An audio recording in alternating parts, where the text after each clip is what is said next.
There is a detail in the original Cinderella that every illustrated children's edition has quietly agreed to remove.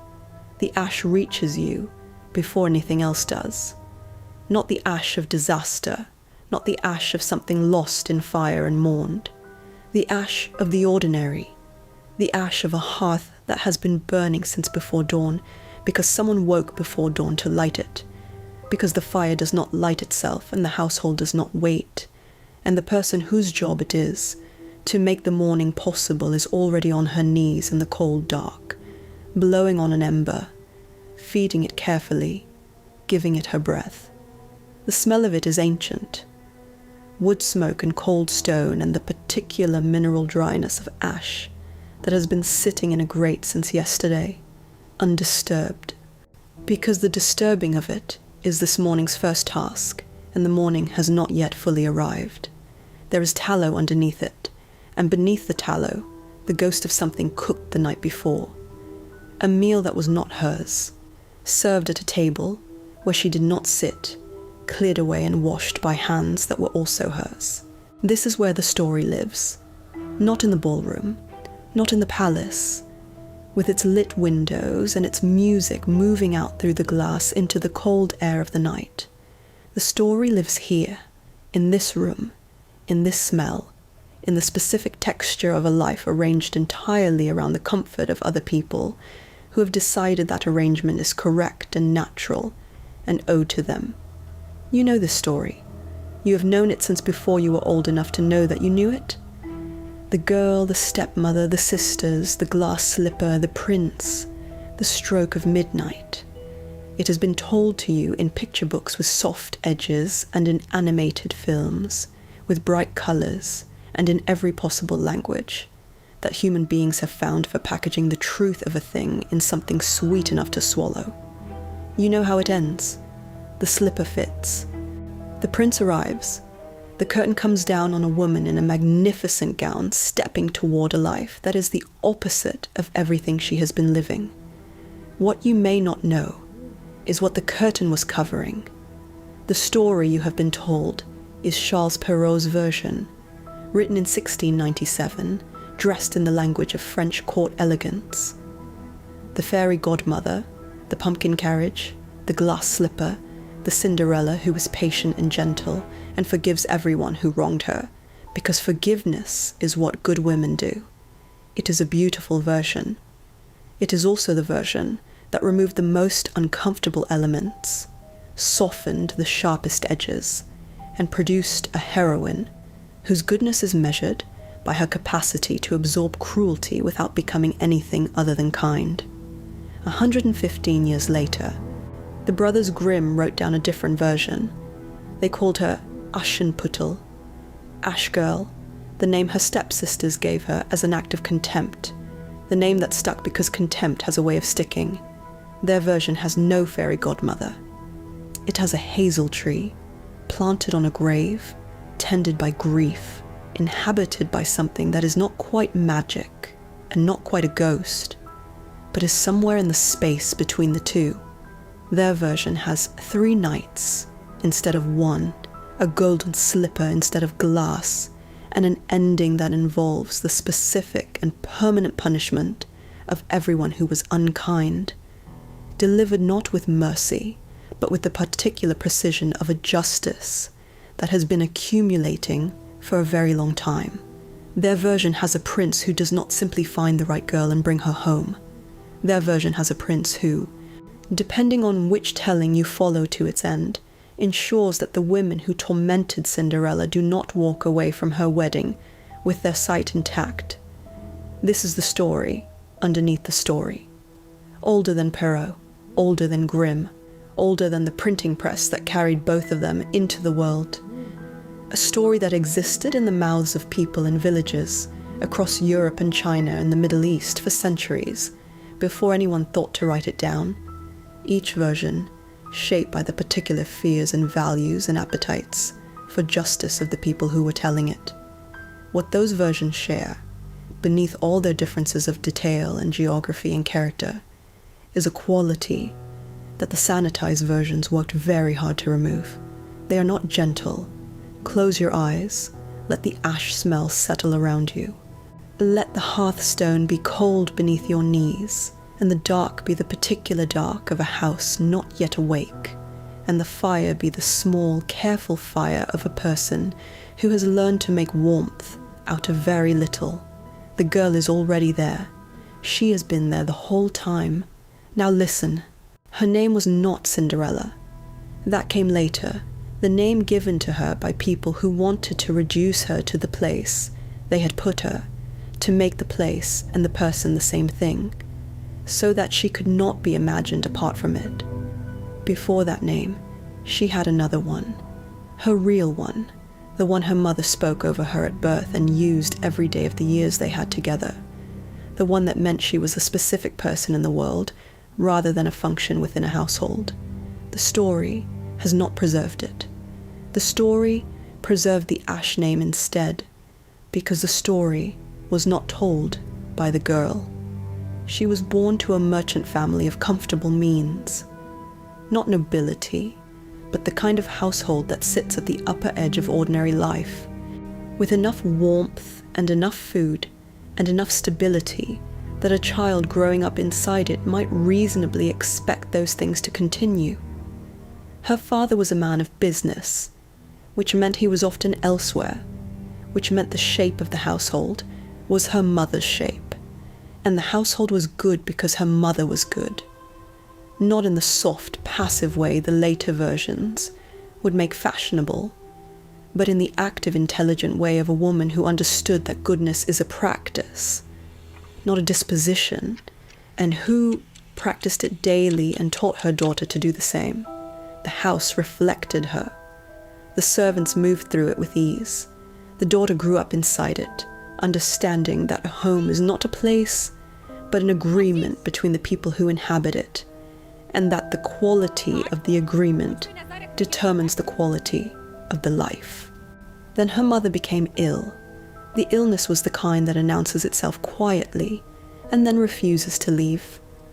The kind that a household adjusts around in small increments, each adjustment so minor that the accumulation of them only becomes visible in retrospect, when you look back and understand that you have been saying goodbye for months without knowing you were saying it.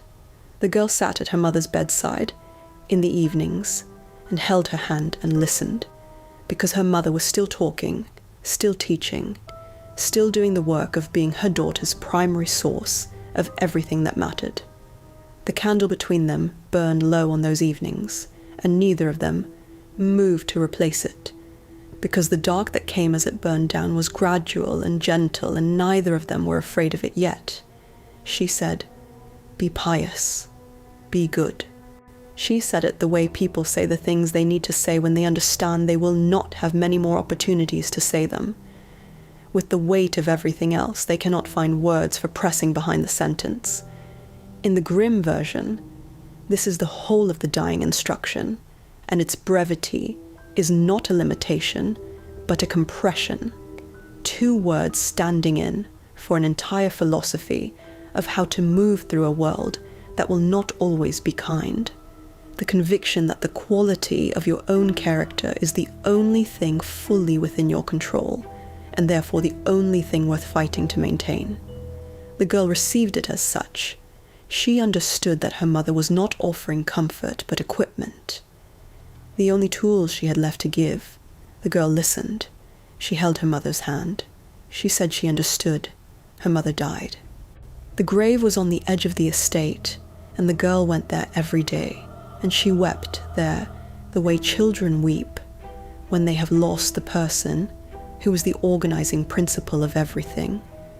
Not dramatically, not in the performed way of grief that wants to be witnessed, but with the quiet, consistent desolation of someone for whom the absence is not an event, but a permanent new condition of the world. The garden around the grave continued its ordinary life. Birds moving through the branches, light changing across the grass through the seasons. Indifferent in the way that the natural world is indifferent, which is not cruelty, but simply the absence of the consideration that only people can offer one another. On the grave she planted a hazel sapling, small and bare, The kind of thing that does not look like much in the first season, and requires a particular kind of faith to tend. She tended it. And then her father remarried.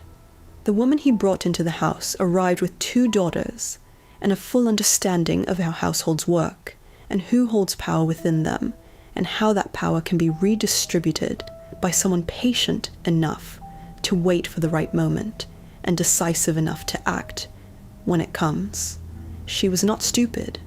She was not wild or irrational or driven by the simple theatrical malice of a villain who exists only to oppose the heroine. She was calculating, and her calculations were performed with the cold efficiency of a woman who had navigated the world with limited resources for a long time and had developed, through that navigation, a comprehensive contempt for softness. She moved through the house in the first weeks with the pleasant, careful manner of someone conducting an assessment, noting what was where, who deferred to whom, which arrangements could be altered and which required more time.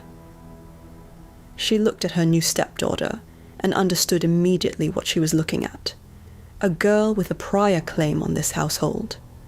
A girl who carried her dead mother's name on her face and in her bearing, and in the way the servants looked at her.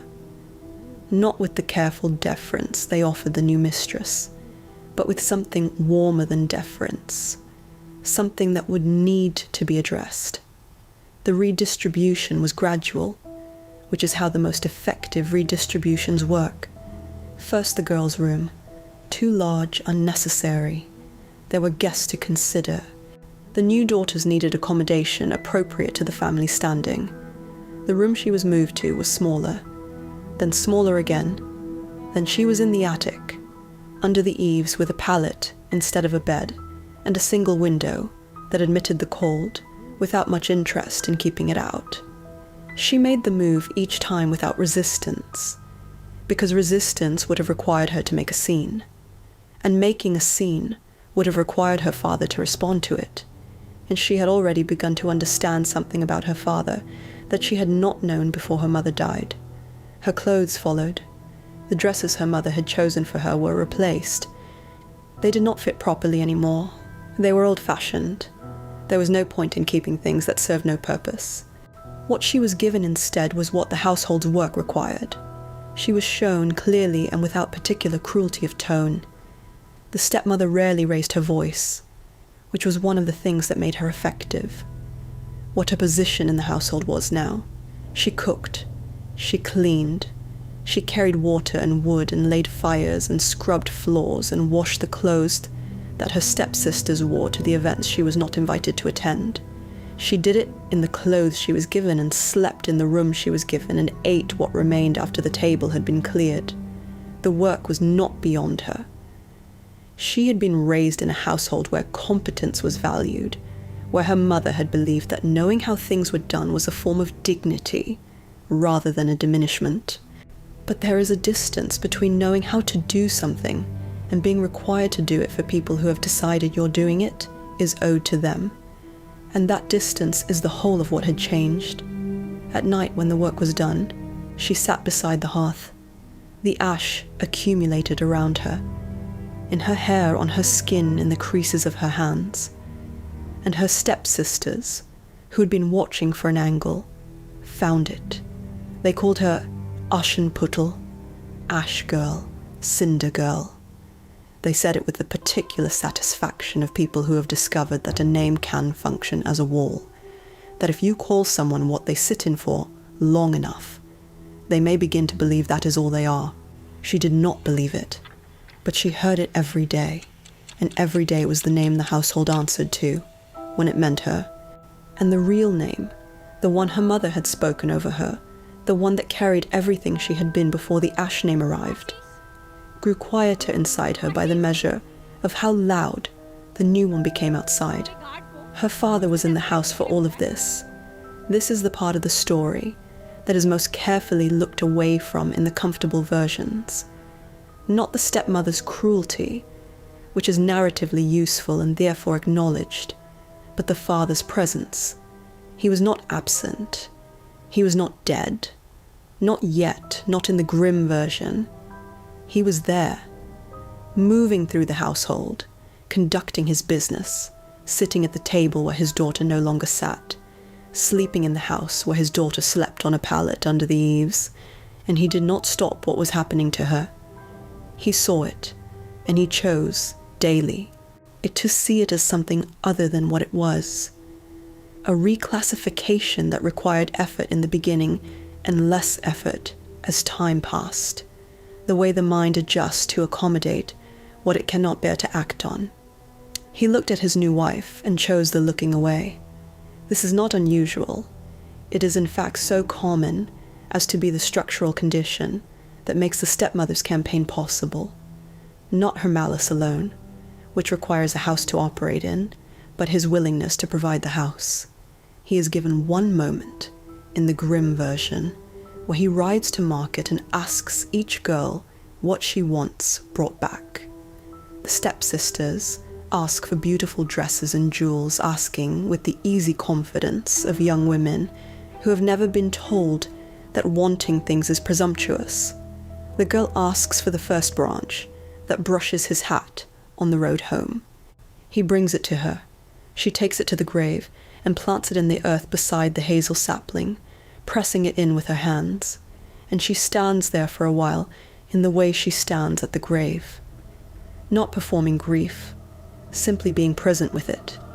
That is what he gives her, a branch, and then he returns to looking away. The hazel tree grew. It grew the way things grow that are tended by someone who has nothing else to tend, with the full attention of a person whose care has nowhere else to go.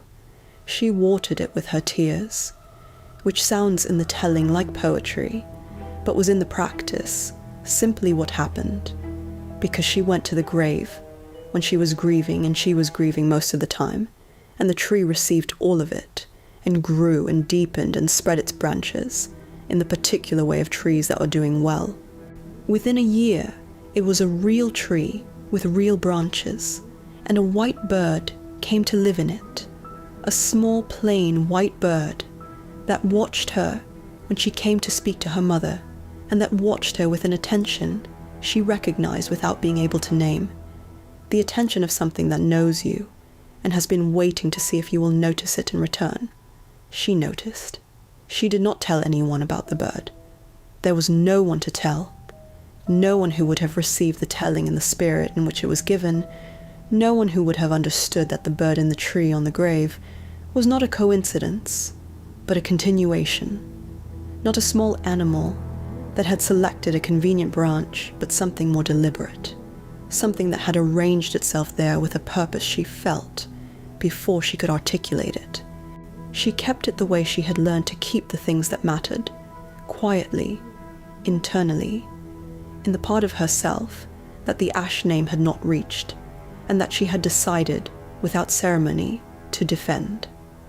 Her stepsisters were given everything she was not: the dresses, the lessons, the introductions, the social calendar of a household presenting its daughters to a world that organized itself around the question of which young women were worth knowing. They were neither particularly good nor particularly bad at the things daughters of that station were expected to master. They were ordinary young women with ordinary vanities and the specific cruelty that ordinary vanity produces when it is left to operate without consequence, and without the moderating influence of anyone who might have taught them that other people's experience is real and worth considering. They pulled her hair when they wanted to. They threw her sorted work into the ashes. The lentils and dried peas she had been set to separate scattered back into the grate, so the task could begin again from the beginning, and watched her face when they did it to see what expression it produced. She produced very little for them. She had learned that the expression was part of what they wanted, that the performance of her suffering was a reward she had decided to withhold. She called to the birds instead, to the white bird in the hazel tree, and the others that had gathered over time in the garden, and in the eaves and along the roof. And they came and helped her, picking the good seeds from the ash with their small and precise beaks, working with the organized efficiency of creatures that understand a task and apply themselves to it without needing to be asked twice. The bowl filled. The work was done. She brought it to the kitchen and began the next task. She endured. Not passively. The word endure suggests a kind of inert resistance, a simply not being destroyed. And that is not quite right. She made decisions every day about who she was going to remain inside the situation she had been placed in. She chose the tree. She chose the bird. She chose the daily maintenance of the self that the household was working steadily to erase. The practice of remaining, underneath the ash and the diminishment, and the name that was not her name, the person her mother had spent years equipping her to be. It was not dramatic. It did not announce itself. It simply continued, day after day, the way the tree continued, putting down roots and ground that did not belong to it, growing in a direction that no one in the household was watching. She did not know that the king had announced a festival. She did not know yet that everything was about to change, that the world outside the walls she had been enclosed in was already moving in her direction, wearing the shape of 3 knights and a golden slipper and a prince, who would become, before the story reached its end, something considerably more complicated than the figure the comfortable version had always offered. She was sitting by the hearth. The ash was around her, and the fire was low, and the house was quiet with the particular quiet of a household whose important members had retired, and whose unimportant ones remained at their work. The night pressed against the windows. The cold came through the attic floor above, in the slow, inevitable way of cold that has all the time it needs. Outside, in the dark, in the branches of the tree on the grave, the white bird sat with its feathers pressed close against the night air, and it watched the window, and it waited. The king's announcement reached every household in the kingdom the way announcements of that kind always travel. Officially, through the correct channels, with the weight of royal authority behind it, and then immediately afterward through every other channel available, carried by servants and merchants and the general current of a population that understands instinctively that an announcement from the palace is never only what it says it is. What it said was this: there would be a festival, 3 nights of celebration at the palace, open to every eligible young woman in the kingdom. The prince would attend. The prince would dance. What it meant was understood by every mother with a daughter of marriageable age within a day's ride of the palace. And the stepmother was not a woman who required things to be explained to her twice. She understood it the moment the announcement arrived, and the calculation she performed was swift and complete, and produced, within the hour, a household in the grip of the preparation. The stepsisters wanted new dresses. This was the first and most urgent requirement, stated not as a request, but as a fact of the situation. Of course there would be new dresses. There could not be new dresses. The dresses they had were insufficient for an occasion of this magnitude. The stepmother agreed and sent for the dressmaker and spent the better part of 2 days in consultation over fabric and cut and the particular question of which colours would show best in the palace's candlelight. She approached the project with the same cold efficiency she brought to everything, not swept up in excitement, but focused, strategic, aware that this was the most significant opportunity she had yet been given to position her daughters advantageously, and that it would not be managed through enthusiasm alone. The girl watched all of this from the edges of rooms she was moving through, with tasks in her hands. She carried the fabric samples when they arrived. She pressed the dresses when they were finished, running the iron carefully over the seams with the attention of someone who has been trained into precision by years of the work that was checked by people looking for fault. She laced her stepsisters into their gowns for the fittings, and stood behind them while they examined themselves in the mirror and offered opinions that were not requested and would not have been welcome if they had been. She asked once if she might go. She asked it carefully, in the measured voice she had developed for requests, not expecting yes, but understanding that not asking was its own kind of surrender. The stepmother looked at her with the expression she used when she found something mildly tiresome. She said that the girl had no dress suitable for a palace. She said that the girl had work to finish. She gestured toward the hearth, where she had tipped a bowl of lentils into the ash, a mixture of good seeds and cinders that would take hours to separate by hand. And she said that if the girl could sort the lentils in time, she might reconsider. Then she left for the palace with her daughters, and the door closed, and the house went quiet. The girl sat down in front of the hearth. She looked at the ash and the lentils mixed together, and she sat with that for a moment, in the particular way she had learned to sit with things that were designed to defeat her. Not with despair, but with the patience of someone who has been here before and knows that the first response to an impossible task is simply to begin it. She called to the birds. They came through the kitchen window, the white bird first, and then the others in their dozens, and they worked beside her with their precise small beaks, separating the good from the ash, seed by seed, until the bowl was full and clean in a fraction of the time the stepmother had calculated it would take. The girl looked at the finished bowl. She looked at the window through which she could see the edge of the hazel tree, dark against the evening sky. Then she went to the tree. She stood beneath it in the cooling dark, and she said what she needed: a dress, a way to go, the thing that the evening required, and the white bird brought it down to her. The dress it delivered was not the dress of someone trying to approximate finery.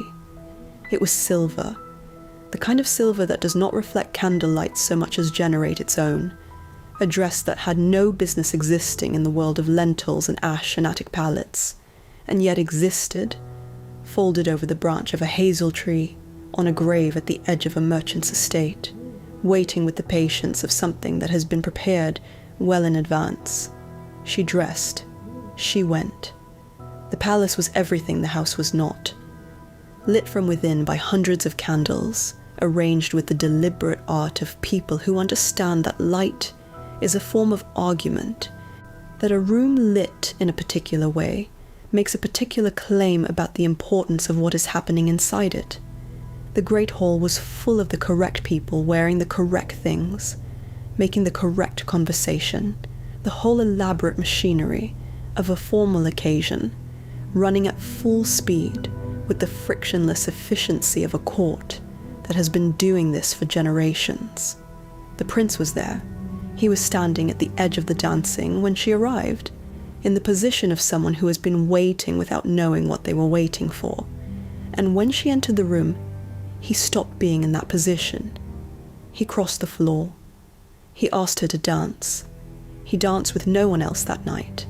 This is the detail the romantic version of the story presents as evidence of love at first sight, of the instantaneous recognition that this is the one, of the prince's heart being captured before his mind has caught up with it.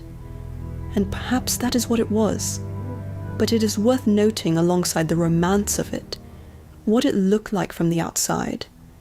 A prince with the power of a kingdom behind him, fixing his entire attention on a single woman, refusing to dance with anyone else, stationing that attention on her with the focused exclusivity of someone who has decided something and is not interested in reconsidering. The other women in the room understood what was happening. The Stepsisters, somewhere in the crowd, understood it too, though they did not yet understand who they were watching. Before midnight she left. She had not been told she needed to leave by midnight. That is Perrault's edition. The fairy godmother's condition is the magic with an expiration time. In the Grimm version, she leaves because she chooses to, slipping away from the prince before the evening ends, disappearing back into the night with the speed of someone who knows that the version of herself she has presented this evening is contingent, that it belongs to the hazel tree and the white bird and the grave at the edge of the estate, and cannot be sustained indefinitely in the candlelight of the palace. The prince tried to follow her. He did not succeed. She went back to the tree. She gave the dress back to the bird. She went inside and sat by the hearth, and was covered in ash again by the time her stepsisters returned, full of the evening and the dancing, and the mysterious girl who had appeared and captivated the prince, and then vanished before anyone could establish who she was. They described her to the girl by the hearth in the way that people describe someone they found dazzling, with a mixture of admiration and resentment, the particular emotional compound produced by encountering beauty or grace that you cannot claim and cannot dismiss. They did not know who they were describing. The girl listened and kept her face still and said nothing. The second night followed the same structure as the first, with the prince's attention sharpened by the previous evening's disappearance into something more deliberate. He had spent the day thinking about her, which is to say, he had spent the day thinking about the fact that she had left, and the thinking had produced in him the specific quality of focus that belongs to someone who is not accustomed to being eluded. He danced with her again. He watched the exits. He arranged himself so that leaving would require passing through him. She left anyway. The dress the tree gave her on the second night was gold, not silver with gold in it, not gold adjacent, but the deep warm gold of something that has been prepared with full seriousness of intention, a dress that made the first night's silver dress look like a rehearsal. The prince danced with her and watched her with the attention of someone trying to memorize a face. He is afraid of losing, and she felt the weight of that attention and carried it with the composure of someone who has learned, through long practice, to carry things without letting them show. She left before he could stop her. He stood at the palace door and watched her disappear into the dark and went back inside with the expression of a man who has made a decision. On the third night, he was ready. He had ordered the palace steps coated with pitch, a thick, dark, adhesive substance applied to the stone in the hours before the guests arrived, the preparation of someone who has thought carefully about the mechanics of what keeps happening and has decided to address those mechanics directly. It was not a romantic gesture. It was an engineering solution to a problem he had identified, which was that this woman kept leaving, and he intended for tonight to be the last time she was able to do so on her own terms. The tree gave her a dress on the third night that was neither silver nor gold, but something that had no straightforward name. A dress the color of the sky at the precise moment between full dark and the first suggestion of dawn, covered in something that caught light the way stars catch it, from a distance, with the cool indifference of things that are very far away and very beautiful, and do not particularly need to be looked at in order to continue being what they are. She danced with the prince for the third time. She felt the evening reaching its end and moved toward the door, and she made it through before the pitch caught her fully.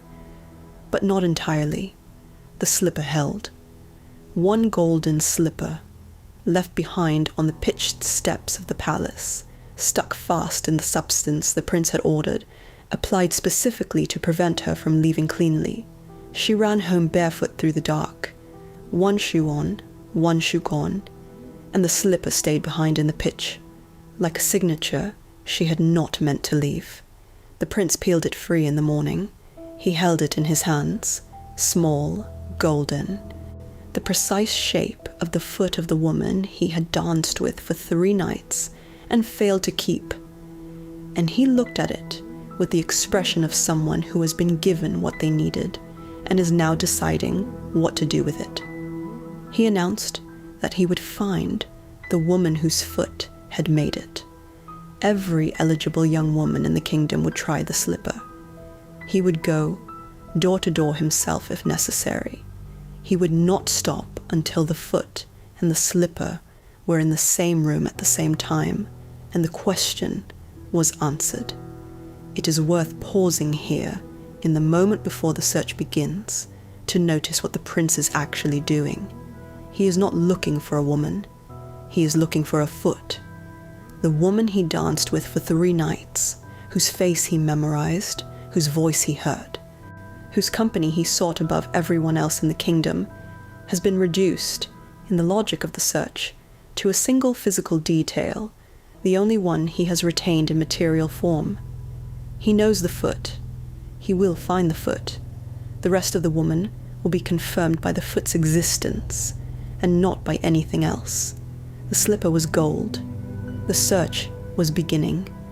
And somewhere in the kingdom, in a house where no one at the breakfast table was saying anything that mattered, the girl sat by the cold hearth and looked at her one remaining shoe and understood that something was coming toward her.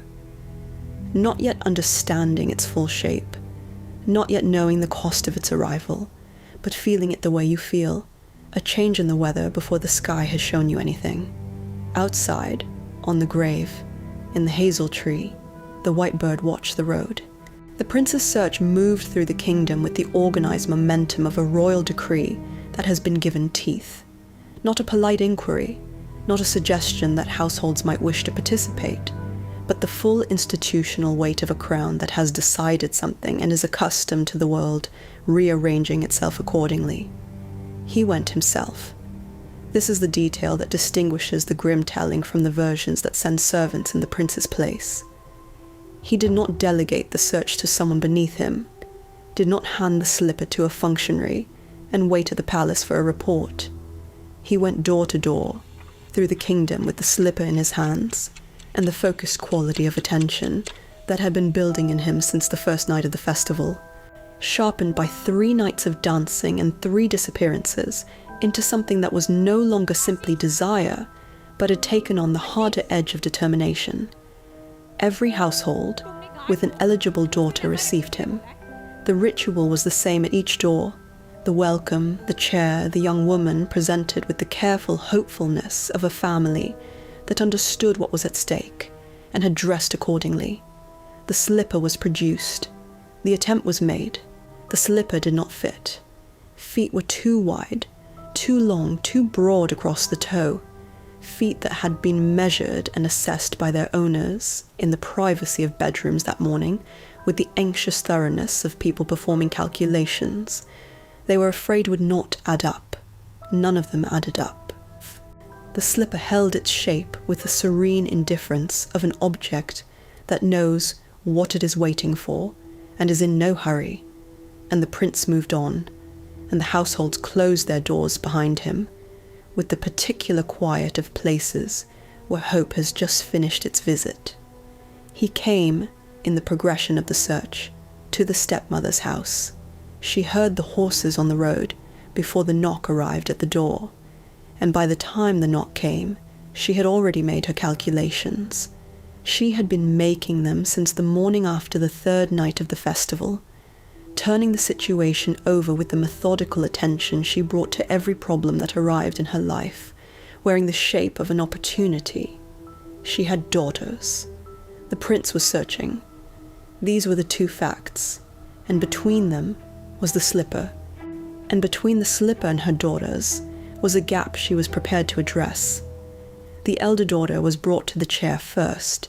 She was the taller of the 2, broad-shouldered, with the solid build of someone who had never been required to make herself small.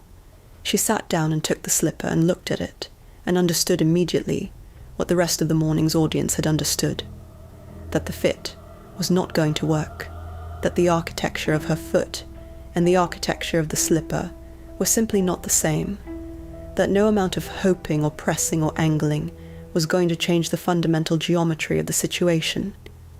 She looked at her mother. The stepmother was standing at the edge of the room with the expression she used when she was thinking faster than anyone around her. She held out her hand, and the elder daughter came to her, and the stepmother spoke to her quietly, closely, in the voice she used for instructions that were not to be discussed. She said that if the girl could get into the palace, she would never need to walk again. Then she gave her a knife. This is the moment. This is the detail that every illustrated children's edition has agreed to remove, that the animated versions have replaced with comic frustration and oversized feet played for laughter, that the sanitized retellings have dissolved into a vague and general failure to fit. But the grim text is not vague. It is precise. The stepmother handed her daughter a knife and told her to cut off her toe, and the daughter took the knife, and she did it. The specific courage or desperation or ambition required to do such a thing, to sit in a chair in your own house on an ordinary morning and cut off a piece of your own body because your mother has explained that the crown on the other end of the slipper makes the cutting worthwhile, is not a simple thing to hold in the mind. It resists easy categorization. It is not stupidity, because the calculation has a logic to it. The brutal logic of a world where a woman's entire future is determined by whom she marries, and marriage at this level is determined by a single morning with a slipper. It is not simple weakness, because what she did required a threshold of pain tolerance that most people will never be asked to demonstrate. It is something more uncomfortable than either stupidity or weakness. It is what a person does when they have been raised to believe that the goal is worth any cost, and the body is simply a means of reaching it. She put her foot in the slipper. It fit. The toe was gone, and without the toe, there was room, and the slipper closed around her foot with the appearance of correctness, the appearance of what the prince had been looking for. She stood. She walked, carefully, with the controlled movement of someone managing significant pain through the force of will and the understanding that everything depends on not letting the management show. The prince looked at her foot in the slipper and saw what he was meant to see. He helped her onto his horse. They rode toward the palace. They rode past the hazel tree. The white bird was in the branches, and the other birds were with it. And as the prince and the elder stepsister rode beneath the tree, the birds called out. The grim text gives their call in full, in the simple direct language of something that has no interest in being tactful. Look at the blood. Look at the blood. The true bride is left behind. The prince looked down. The slipper was red. The blood had soaked through the gold, filling the slipper from the cut where the toe had been, visible and unmistakable in the morning light.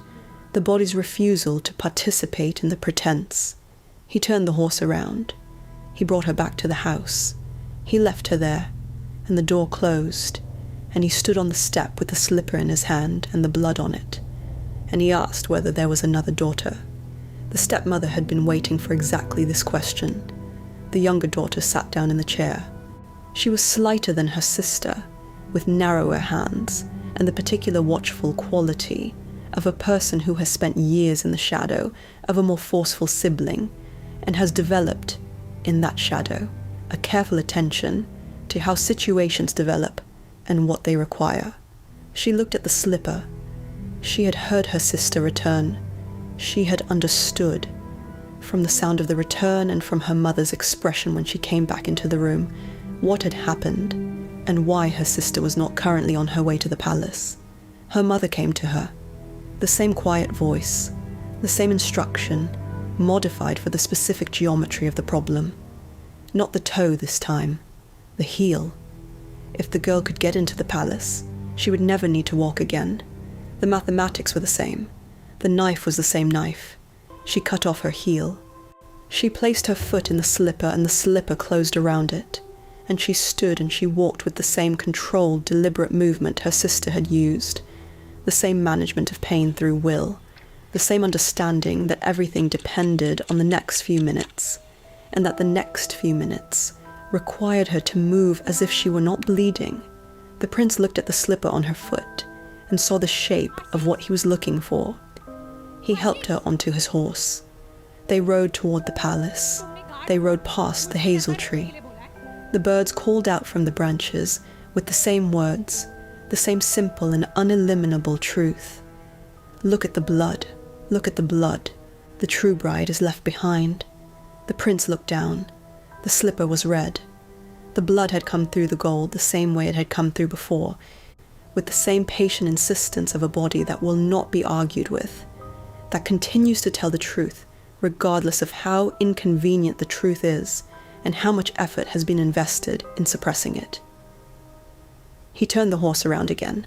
He stood at the door of the stepmother's house for the second time that morning, with the bloody slipper in his hand, and the specific expression of a man who's been presented with the same problem twice, and is revising his understanding of the household he is standing in front of. He asked if there were any other daughters. The stepmother said there was one more, but that she was unsuitable. She had been kept for the kitchen. She was not a young woman of the kind the prince was looking for. It would be a waste of everyone's time. She said this with the smooth confidence of a woman who has been managing the presentation of this household for years and sees no reason to stop now. She said it in the voice she used when she was most certain of the outcome. The prince asked to see her. The girl was called in from wherever she had been. The grim text does not specify, only that she came, that she appeared in the room, still carrying whatever the morning's work had left on her.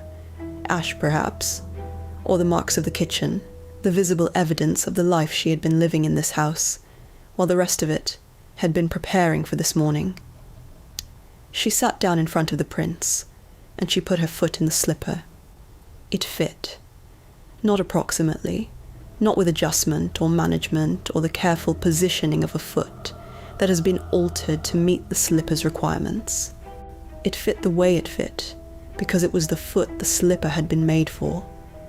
Not made in the sense of manufactured to specification, but made in the deeper sense, the sense the story operates in, the sense in which the 3 nights at the palace and the dress from the hazel tree and the golden slipper left behind on the pitched steps were all part of a single continuous movement toward this moment, in this room. The prince looked at her face. He looked at her in the way he had been looking at the slipper all morning, searching for the confirmation he needed, the alignment of what he remembered with what was in front of him. And what was in front of him, beneath the ash and the kitchen work and the marks of the life she had been living in this house, was the face he had danced with for 3 nights and memorized and lost and spent the intervening days trying to recover. He found it. He knew it. He said, "This is the true bride." The stepmother's face did the thing that faces do when a calculation that has been running for a long time produces an answer that was not accounted for. She had not known. This is worth dwelling on. She had been in the room for 3 mornings of conversation about the mysterious girl at the festival, had listened to her own daughters describe the woman who had captivated the prince, had sat across breakfast tables from the girl every day for years, and she had not known. The girl had been too good at the management of what she showed and what she kept. She had survived in this household by making herself legible only to the people she chose, and she had not chosen the stepmother. The girl stood. The slipper stayed on her foot.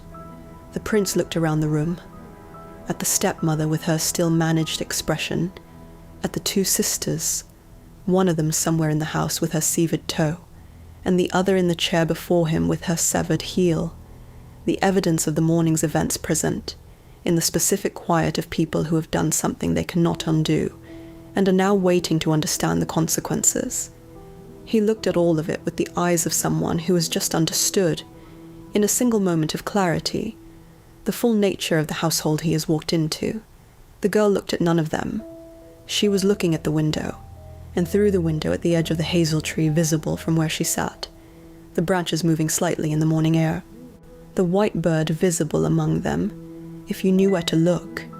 Her face held the expression of someone who has been carrying a very heavy thing for a very long time, and has just been told they can set it down, not yet fully believing it, not yet allowing the relief of it to be real, still holding the weight out of habit, but beginning, slowly, to understand that the hands that have been gripping it for so long might finally be allowed to open.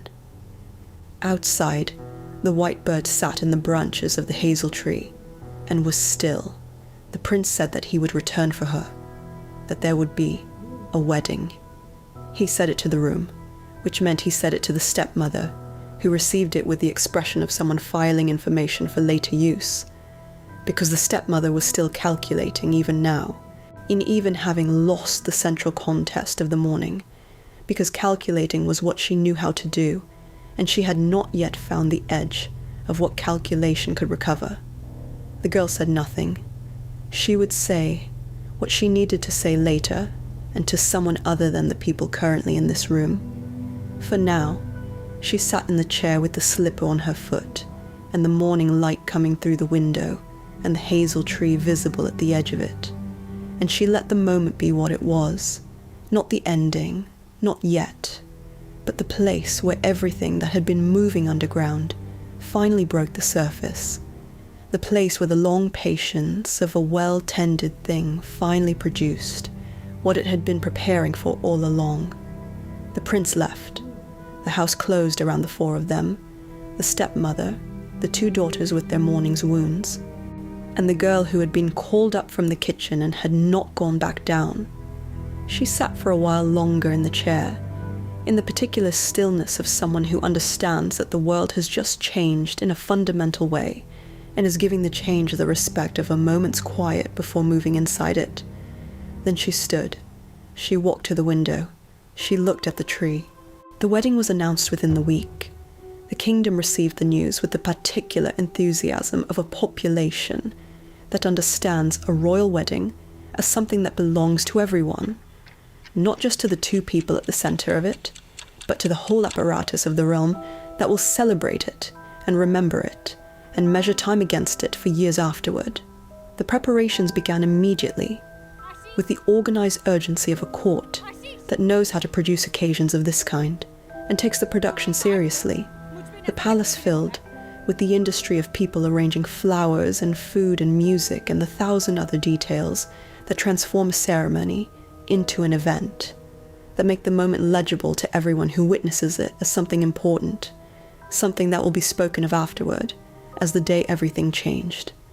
In the stepmother's house, the preparations took a different form.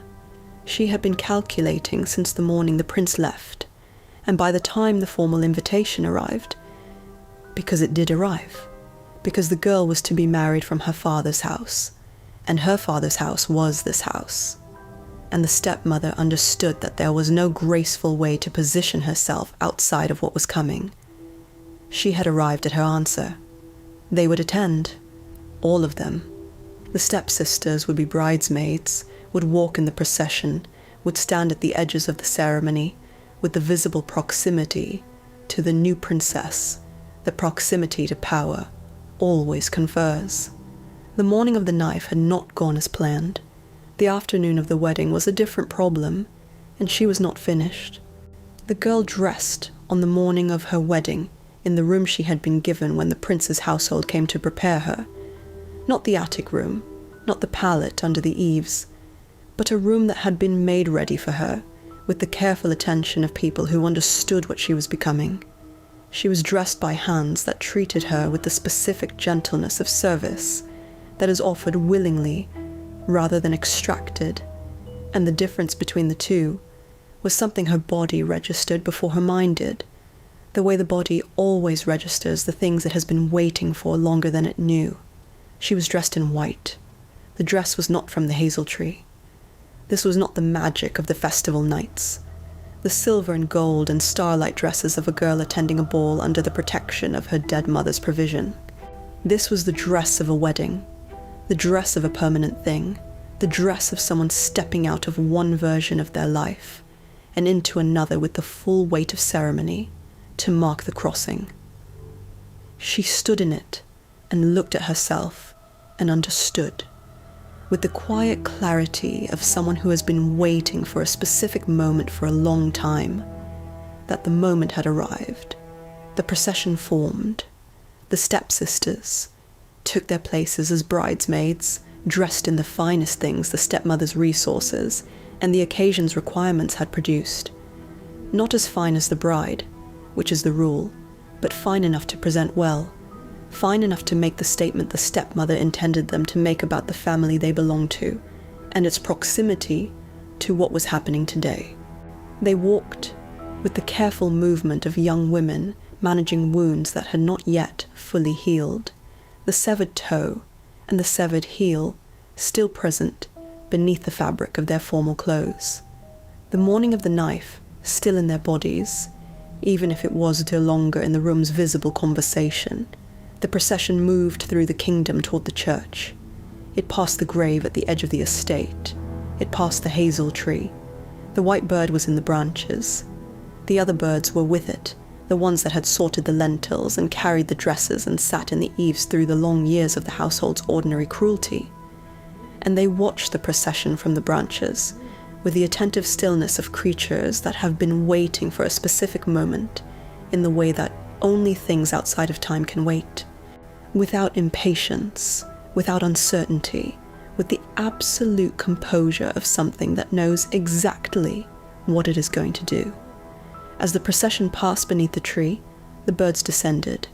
They went for the elder stepsister first, not with the panicked chaos of a startled flock, not with the random violence of animals acting on instinct, with precision, with the focused and specific intention of something that has identified its target and is not interested in anything else. The elder stepsister had time to raise her hands, and not enough time for the raising of them to matter. The birds took her right eye, with the clean efficiency of creatures whose beaks were designed for exactly this kind of precise and targeted work. The same beaks that had separated lentils from ash seed by seed, that had delivered dresses from branches with the delicacy of something that understood fragile things and knew how to handle them. Then they took the left eye of the younger stepsister. The procession did not stop. This is one of the details that the grim text renders without commentary, without the narrative pausing to process what has just happened, or to offer the reader a framework for how to feel about it. The birds descended and did what they did, and the procession continued, and the wedding happened, and the story moved forward, and the reader is left to sit with the image.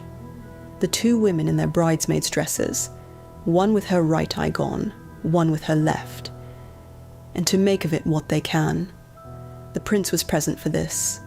He was at the head of the procession, and the procession was not long, and the birds were not quiet. He heard what happened before he saw it, and he saw it before it was finished, and he did not stop it. In some tellings, he does not move at all. In others, he turns to look and then turns back. And the turning back is the whole of his response. A man with the power of a kingdom behind him, a man who has demonstrated across the preceding weeks a comprehensive willingness to pursue what he wants, through whatever means are available, standing at the head of his own wedding procession, and not stopping what is happening behind him. This is the question the story does not ask aloud, but builds into every detail of this scene. Did he stop it because he could not, or because he chose not to? The grim text does not answer. It presents the prince as neither ordering the punishment, nor preventing it, positioning him in the space between action and inaction that is the most morally complicated space a person can occupy. The space where the consequences of what you do not do accumulate alongside the consequences of what you do. He had been in the stepmother's house. He had seen the two daughters with their morning's wounds. He had looked around that room and understood the nature of what had been operating inside it. He knew what the years of lentils and attic rooms and ash names had been. He was marrying the evidence of it. The birds returned to the tree. The wedding continued to the church.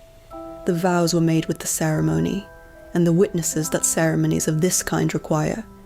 The words spoken into the formal air of the occasion, with the weight of everything the occasion was designed to carry.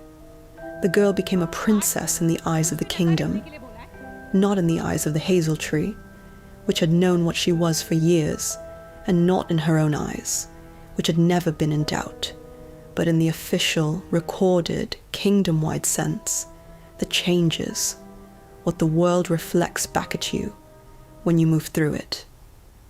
On the way back from the church, the procession passed the hazel tree again. The birds came down a second time. The elder stepsister lost her remaining eye. The younger stepsister lost hers.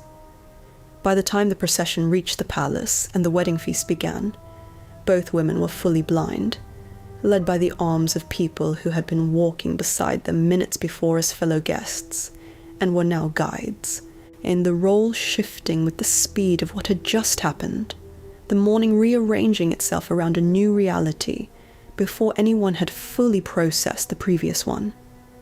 It is here that the two versions of the story, Grimm and Perrault, make their most fundamental argument with each other, and the argument is not about detail but about what goodness is.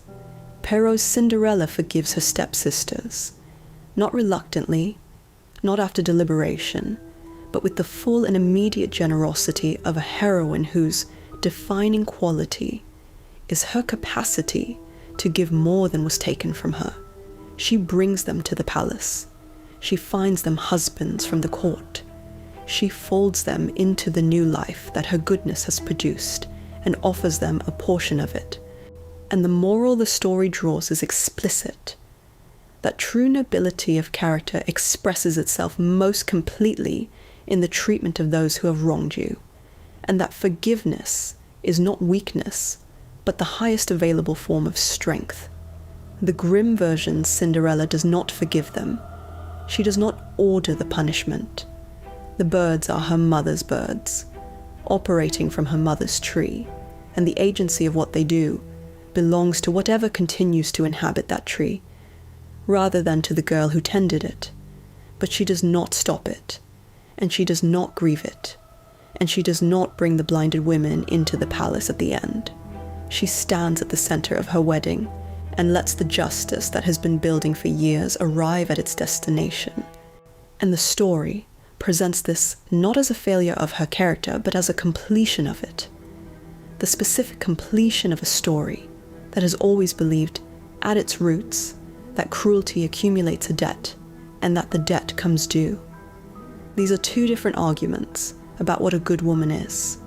Perrault's version says that a good woman absorbs everything done to her and responds with generosity, that her goodness is proved precisely by its unconditional nature, that mercy without limit is the mark of the truly virtuous. This is a beautiful argument. It is also an argument that places the entire burden of the moral universe on the woman who was wronged, requiring her to do the additional work of remediation after absorbing the original harm, while the people who caused the harm receive the benefit of her virtue without being required to produce any of their own. Grimm's version says that cruelty has consequences, that the birds know what the birds know, that the woman who sorted lentils and carried water and slept on a pallet, and had her name taken from her, and her clothes taken from her, and the years of her girlhood organized around other people's comfort, is not required, at the end of it, to make the people who did those things comfortable in her presence, that justice and goodness are not opposites, and that a story can end with a punishment and still be a story about a good person. The father was not prominently present at his daughter's wedding. The Grimm text does not place him in the procession, does not give him a moment at the church.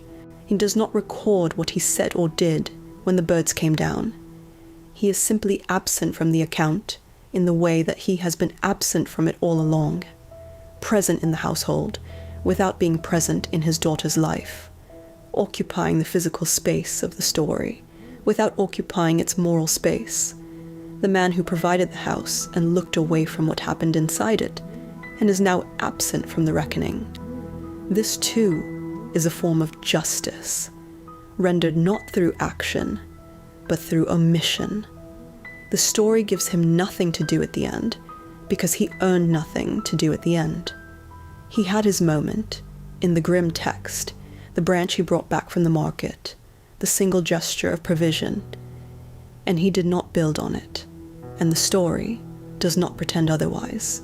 The two blinded women were led away from the wedding, not killed, not in the core Grimm text, though the variants exist, the Eastern European tellings and the older oral traditions, where the punishment is more final, where iron shoes heated in a fire are made to be danced in, where the stepmother's fate is as severe as her daughter's, where the story's appetite for consequence extends all the way to the end of the people who caused the harm. The spectrum of punishments across the tale's many versions reveals something about the cultures that produced them, about what they believed wickedness was owed, about how far they thought justice should reach, about whether the satisfying ending was the one where the heroine triumphed, or the one where those who wronged her suffered in proportion to the suffering they caused. In the Grimm version, the proportion is specific. They gave her years of darkness, the attic room, the ash name, the lentils in the grate, the life arranged to make her invisible. They gave her years of not being seen. The birds gave them the permanent version of the same thing. They would not see again. They would live inside the darkness they had assigned to her, and the symmetry of it was not accidental. The wedding feast went on inside the palace. The candles burned with the organized deliberateness of a celebration that knew its own importance. The music was everything a wedding's music is supposed to be, present beneath conversation, surfacing in the moments when conversation paused, filling the room with the specific warmth of an occasion that has been prepared for and has arrived, and is happening exactly as hoped. The new princess sat at the center of it and received what the day had to offer. The toasts, the well wishes, the formal acknowledgement of everyone in the room that she was what she was now and would continue to be. She ate her food. She listened to the music. She did not look at the door through which the two blinded women had been led, and she did not look at it either. She simply sat in her place at the table of her own wedding and let the evening be what it was, which was many things simultaneously, as all true endings are. Outside, the hazel tree stood on the grave at the edge of the estate. The white bird was in the branches, settled and still in the evening dark, the day's work finished. The long accumulation of small provisions and precise interventions arrived at last at the moment they had been building toward. The tree moved slightly in the night air. The grave beneath it was undisturbed, as it had always been, tended, present, the organizing fact of everything that had grown from it. The birds tucked their heads beneath their wings. The dark deepened around the tree and the grave and the house that was now, for the first time in years, simply a house. Not a trap, not a theatre of managed cruelties, just a building at the edge of an estate with cold hearths and empty rooms and the particular quiet of a place that has been organized around someone who is no longer in it. The night settled, and somewhere inside the palace, surrounded by candlelight and music and the full ceremony of everything she had endured toward, the girl who had been called Aschenputtel sat at her own table and was simply, quietly, irreversibly herself. The story was never about the slipper. It was never about the ball, or the dress, or the stroke of midnight, or the prince arriving at the door with a small golden shoe, and the conviction that the right foot would settle everything. Those are the surfaces, the parts of the story that catch light and hold it, that reproduce well in illustrations and animate cleanly and sit comfortably in the mouths of the people telling something to children before bed. They are real parts of the story. They are not the heart of it. The heart of it is the hearth, the ash, the girl on her knees in the cold dark, feeding a fire that was not hers, in a house that had been hers and been taken, tending a flame that the household required and did not thank her for, because gratitude was not part of the arrangement. The heart of it is the grave at the edge of the estate, and the tree that grew from it, and the bird that came to live in the tree, and watched and waited and knew, with the patience of something that exists outside of ordinary time, that the waiting would eventually produce its result. The story is about what survives, what you carry into the dark and keep there, in the part of yourself that the ash name cannot reach, and the cold cannot enter, and the stepmother's calculations cannot find. The part that remains through all of it, the part your mother equipped before she left, and that you maintain daily, without ceremony, without anyone watching, because maintaining it was the only form of resistance available, and you had decided it was enough. It was enough. The versions of this story that have been handed down through centuries, shaped by the mouths of people in villages across half the world, do not agree on the details. The slipper is glass in some and gold in others. The helper is a fairy in some and a dead woman's bird in others. The punishment is blindness in some and death in others and forgiveness in others still. The details shift, because details always shift in the long transit of a story through human time. Worn smooth in some places, sharpened in others, changed by each teller who carried it into a shape that fit the world they were carrying it through. What does not shift is the girl. She is always there, in every version, in every language, in every culture that independently arrived at some form of this story, and scholars have found her everywhere in the Chinese tale of Yeshan, written down over 1,000 years before Perrault, in the Egyptian story of Rhodopis, whose slipper was carried by an eagle to a pharaoh's feet, in the oral traditions of people who had never heard of Cinderella and told her story anyway, because the story was true in the way that certain stories are true, which is not the truth of facts, but the truth of something that the human experience keeps producing and that people keep needing to tell. She is always in the ashes. She always tends something. She always endures. And the endurance is never passive. And what she keeps alive through the endurance is always, in the end, what saves her. Let that settle around you now. Let the hearth be cold, and the house be quiet, and the tree stand in the dark outside, with its branches still, and the bird tucked into its feathers against the night. Let the story rest in the place it has always rested.